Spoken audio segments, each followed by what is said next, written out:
போட்டி பொறாமை இருக்கலாமா? இருக்கக்கூடாது. போட்டி இருக்கலாம், ஆனால் மற்றவங்க மேலே நமக்கு பொறாமை தான் இருக்கக்கூடாது. போட்டி இருக்கலாமா? இல்லை சொல்லும்போது நான் போட்டி பொறாமை இருக்கக்கூடாது அப்படின்னு தானே சொல்கிறாங்க அப்படின்னு நீங்கள்லாம் இங்கே நினைப்பீங்க.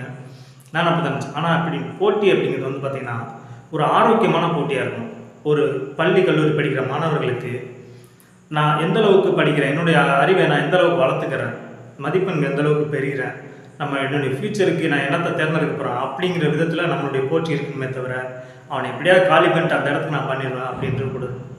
இது வந்து வெறும் படிப்பு மட்டும் இல்லை, நம்ம எந்த ஒரு தொழில் செய்தாலும் சரி, வேளாண்மை தொழிலையும் சரி, நம்ம ஒரு பால் உற்பத்தி பண்ணுறோம் அப்படின்னால அதில் ஒரு புரட்சி பண்ணுவோம், பால் உற்பத்திலேயே ஒரு புரட்சி பண்ணிடுவேன், விவசாயம் பண்ணால் அதில் ஒரு வேளாண்மை புரட்சி செஞ்சுருவேன் அப்படின்னு ஒரு ஆரோக்கியமான ஒரு இதாக இருக்கணும்.